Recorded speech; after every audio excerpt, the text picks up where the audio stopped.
Hello everyone. तो आज से हम इटर्नल लव की स्टोरी कंटिन्यू करने जा रहे हैं। अभी तक हमने टोटल 77 चैप्टर्स कर लिए हैं, तो आज से हम एपिसोड नंबर 78 शुरू करेंगे। तो पिछले एपिसोड्स में हमने देखा था वेंडी को रियलाइज हो जाता है कि वो सीन के लिए क्या फील करती है। तभी वो डिसाइड करती है कि वो सीन को अपना बॉयफ्रेंड बनाकर रहेगी और उसे अपनी फीलिंग्स के बारे में बताकर रहेगी। और जब दोनों घर से बाहर निकल रहे होते हैं तब वेंडी सीन के साथ फ्लर्ट करते हुए उसको कैप पहनाती है और उसके बाल ठीक करने लगती है। वहीं सीन भी कम नहीं था। सीन भी वेंडी को कैप पहनाता है और उससे बोलता है तुम्हारे भी बाल खराब हो गए थे।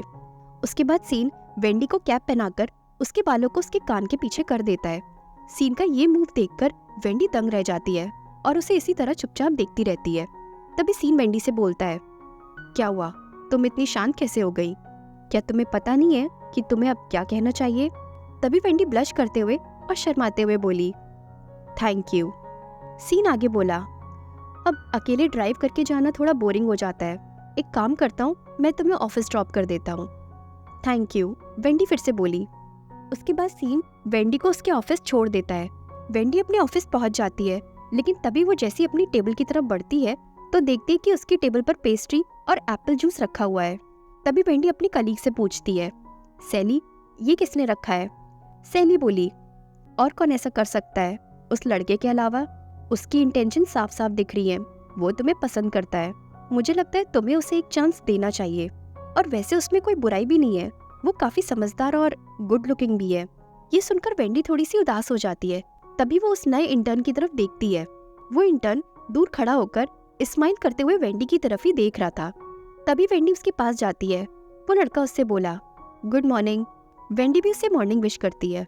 तभी वेंडी उसकी दी हुई चीजों को उसे वापस कर देती है। ये देखकर वो लड़का थोड़ा सा चौंक जाता है और वापस करते हुए वेंडी बोलती है इन सभी चीजों के लिए थैंक यू, लेकिन मैं अभी ब्रेकफास्ट करके आई हूँ, इसलिए मेरा पेट बहुत भरा हुआ है। तुम इन सबको खा लो, और हाँ, आगे से मेरे लिए कुछ भी खाने के लिए लाने की जरूरत नहीं है, ठीक है? ये सुनकर उस बेचारे का दिल टूट जाता है और उसके बाद वेंडी वहां से चली जाती है और वो मायूस होकर वेंडी को जाते हुए देखता रह जाता है। तभी वेंडी की फ्रेंड सैली बोली वेंडी, आखिर तुमने उससे ऐसा क्या बोल दिया जिसकी वजह से उसका पूरा चेहरा ही उतर गया? वेंडी अपनी सीट पर बैठते हुए बोली कुछ खास नहीं। सैली आगे बोली वैसे वो बेचारा एक लड़की को पटाने में काफी स्लो है। तभी सैली वेंडी से आगे पूछती है वैसे वेंडी, आज तुमने क्या कोई परफ्यूम यूज किया है? काफी अच्छी स्मेल आ रही है। हाँ, वेंडी खुश होते हुए बोली। उसके बाद सैली वेंडी को चिढ़ाते हुए आगे बोली परफ्यूम? हाँ, लगता है कुछ तो गड़बड़ है। क्या तुम किसी को डेट कर रही हो? डेट का नाम सुनते ही वेंडी ब्लश करने लगती है और शर्माते हुए बोलती है नहीं, अभी तो नहीं, लेकिन कोई है जिसे मैं पसंद करती हूँ। ये सुनकर सैली चौंक जाती है और वेंडी से बोलती है इसका मतलब तुम किसी को इम्प्रेस करने की कोशिश कर रही हो? वेंडी वेन, तुम इतनी सुंदर हो, तुम्हारे एक इशारे पर लोग तुम्हारे कदमों में बिछ जाएंगे, तो तुम्हें किसी को इम्प्रेस करने की क्या जरूरत? तभी वेंडी कुछ सोचते हुए बोलती है लेकिन वो भी बहुत हैंडसम है। सैली पूछती है कितना हैंडसम है? वेंडी को सोचते हुए बोली इतना हैंडसम कि वो किसी क्लब का टॉप होस्ट बन सकता है। वेंडी की बात सुनकर सैली कंफ्यूज हो जाती है और इस तरह काम करते करते रात हो जाती है। काम खत्म करके वेंडी अपने घर वापस आ जाती है और उसके बाद नूडल्स खाने लगती है। वेंडी नूडल्स खाने बैठी ही होती है, तभी उसके पास सीन का मैसेज आता है। सीन ने लिखा था मैं घर थोड़ा देर से आऊंगा। ठीक है, वेंडी रिप्लाई करती है। उसके बाद अपना फोन साइड में रखकर वेंडी सोचती है वैसे आज सुबह सीन के बिहेवियर से लग रहा था कि वो मुझ में इंटरेस्टेड है, राइट? लेकिन ऐसा भी तो हो सकता है ये मेरी गलतफहमी हो। तभी वेंडी सीन की बात को याद करती है। सीन ने उससे कहा था कि तुमने मेरा एडवांटेज लिया है, इसलिए अब मैं भी ऐसा ही करूंगा। वेंडी को लग रहा था कि नींद में उसने सीन का फायदा उठाया था, इसलिए शायद सीन भी उसके साथ थोड़ा बहुत फ्लर्ट कर रहा है। और यही सब याद करते हुए वेंडी सोचती है हाँ, शायद वो इसीलिए ये सब कर रहा होगा।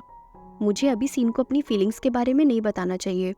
जब तक मैं श्योर ना हो जाऊं कि सीन मेरे लिए क्या फील करता है, तब तक मुझे वेट करना चाहिए। उसके बाद वेंडी सोने के लिए अपने बेडरूम चली जाती है, लेकिन सोने से पहले वेंडी सोशल मीडिया में अपने ग्रुप पर एक सवाल पूछती है कि अगर आप किसी को नाराज कर दो तो उसे खुश कैसे किया जाता है। वेंडी ने ये सवाल इसलिए पूछा था क्योंकि कुछ सालों पहले उसने सीन का दिल तोड़ दिया था और अब वो उसी दिल को वापस जीतना चाहती थी। तभी वेंडी सोचती है, मेरे पास तो कोई आइडिया ही नहीं है, एक भी नहीं। उसके बाद वेंडी इरिटेट होकर आंखें बंद करके लेट जाती है। थोड़ी देर बाद वेंडी की आंखें फिर से खुलती हैं। तभी वेंडी सोचती है, वैसे टाइम क्या हो रहा है? क्या सीन वापस आ गया होगा? वो अभी इस वक्त कर क्या रहा होगा? तभी वेंडी के पास मैसेज आता है। वेंडी तुरंत एक्साइटेड होकर अपना मैसेज चेक करने लगती है।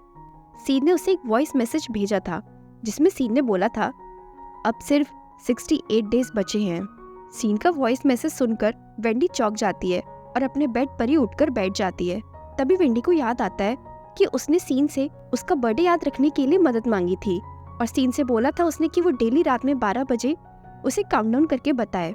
लेकिन सीन ने उस वक्त तो वेंडी से मना कर दिया था और उससे बोला था कि तुम खुद ही मेरा बर्थडे याद रखना। लेकिन आज जब सीन ने उसके कहने पर उसे मैसेज किया तो ये देखकर वेंडी ब्लश करने लगती है। तभी वेंडी सीन को मैसेज करती है, तुमने तो कहा था ना कि मैं तुम्हारा बर्थडे खुद ही याद रखूं। सीन ने रिप्लाई किया, हाँ लेकिन तुम्हारा भरोसा नहीं है। मैंने तुमसे कितनी बार कहा है कि तुम मुझे ट्रीट पर ले चलो, लेकिन तुम फिर भी भूल गई। और अगर मैंने तुम्हें अपने बर्थडे के बारे में याद नहीं दिलाया तो इसमें नुकसान मेरा ही होगा, समझी तुम? इसलिए अब सो जाओ। तभी वेंडी सीन को रिप्लाई करती है, लेकिन यहाँ घर पर तो मैंने तुम्हारे लिए कई बार खाना बनाया है, उम्मीद करती हूँ तुम उसे ट्रीट में काउंट कर लोगे। तभी वेंडी आगे मैसेज करती है, वैसे तुम सोच लो कि तुम्हें क्या क्या खाना है, मैं तुम्हें उन सब चीज़ों की ट्रीट दूंगी और इसमें तुम्हारा नुकसान भी नहीं होगा। और इस तरह सीन से बात करते करते वेंडी सो जाती है। सुबह हो जाती है। वेंडी नींद से उठती है और सोचती है, कल रात बात करते करते मैं सो गई, मैंने सीन का रिप्लाई भी नहीं देखा। तभी वेंडी अपना फ़ोन उठाती है और सीन का मैसेज देखती है जिसमें सीन ने उसे चिढ़ाते हुए लिखा था, तुमने तो वैसे ही मेरा इतना फ़ायदा उठा लिया है, सब कुछ तो कर लिया है, अब बचा ही क्या है नुकसान झेलने के लिए। ये मैसेज पढ़ने के बाद वेंडी ब्लश करने लगती है और सोचती है, वैसे सही तो कह रहा है वो। सीन के नज़रिए से देखा जाए तो नींद में चलते हुए मैंने उसे किस भी किया है, हग भी किया है, यहाँ तक कि उस पर चिल्लाया भी है और तो और उसके साथ सो भी चुकी हूँ, लेकिन मुझे इन सब में से कुछ भी याद नहीं है। उम्मीद करती हूँ कि जब हम साथ में आएंगे तो वो मेरी इन आदतों से कहीं बोर ना हो जाए। उसके बाद वेंडी रेडी होकर अपने ऑफिस आ जाती है। सैली बोली, तो वेंडी तुम्हारी प्रोग्रेस कैसी चल रही है? वेंडी बोली, मैं अभी उस पर काम कर रही हूँ। सैली ने आगे पूछा, क्या हुआ? वो तुम्हें कोई हिंट वगैरह नहीं दे रहा? उसने तुम्हें लटका के रखा हुआ है क्या? क्योंकि काफ़ी महीने हो चुके हैं तुम्हें ऐसा करते हुए और अभी तक कोई रिजल्ट नहीं मिला। वेंडी बोली, नहीं, शायद उसे पता नहीं है कि मैं उसे इम्प्रेस करने की कोशिश कर रही हूँ। क्या मुझे उसे बता देना चाहिए? सैली तुरंत मना करते हुए बोली, नहीं नहीं, ऐसा बिल्कुल भी मत करना। ऐसा करके तुम उसके सामने खुद को कमज़ोर साबित करोगी। अभी के लिए टाइम निकालकर उससे बात करो और उसकी हॉबीज़ के बारे में अच्छे से जानो, ठीक है? सैली की एडवाइस सुनकर वेंडी सोच में पड़ जाती है। उसके बाद शाम होते ही वेंडी अपने घर आ जाती है और अपने बेडरूम में बैठकर सोचती है, हॉबीज़, सीन को तो वीडियो गेम्स खेलना पसंद है, ठीक है तो मैं भी वीडियो गेम डाउनलोड करती हूँ और उसे खेलने की कोशिश करती हूँ। और इस तरह सीन के और भी ज़्यादा क्लोज आने के लिए, उसे समझने के लिए वेंडी गेम्स के बारे में जानना शुरू कर देती है। पहला दिन वेंडी गेम्स के रूल्स के बारे में पढ़ रही थी। सीन आकर वेंडी की तरफ हैरानी से देखने लगता है कि आखिर वो फोन में ऐसा क्या देख रही है जो उसने सीन को भी इग्नोर कर दिया। दूसरा दिन वेंडी सीन से बोली, मैंने अपना सारा काम खत्म कर दिया है, अब मैं अपने रूम जा रही हूँ। ठीक है, सीन बोला। वहीं अपने रूम जाते हुए वेंडी अपना फोन देखते हुए सोचती है, मुझे अभी और इस गेम में प्रैक्टिस करने की जरूरत है। वेंडी को इस तरह अपने फोन में बिजी देखकर सीन हैरानी से उसकी तरफ देख रहा था। तीसरा दिन वेंडी सोफे पर बैठकर गेम खेल रही होती है, लेकिन तभी वेंडी उदास होकर सोचती है, ये गेम तो बहुत टफ है। वेंडी अपने गेम में बिजी होती है, तभी सीन आ जाता है और वेंडी से बोलता है, वेंडी डिनर। सीन की आवाज़ सुनते ही वेंडी चौंक जाती है और तुरंत अपना फ़ोन पीछे छिपा लेती है और सीन इस तरह वेंडी को अपना फ़ोन छुपाते हुए देखकर शक भरी निगाहों से वेंडी की तरफ देखने लगता है। कहीं सीन को वेंडी के लिए गलतफहमी ना हो जाए। तो चलिए देखते हैं आगे क्या होता है, और जाने से पहले चैनल को सब्सक्राइब, स्टोरी को लाइक एंड शेयर करना ना भूलें। Thank you.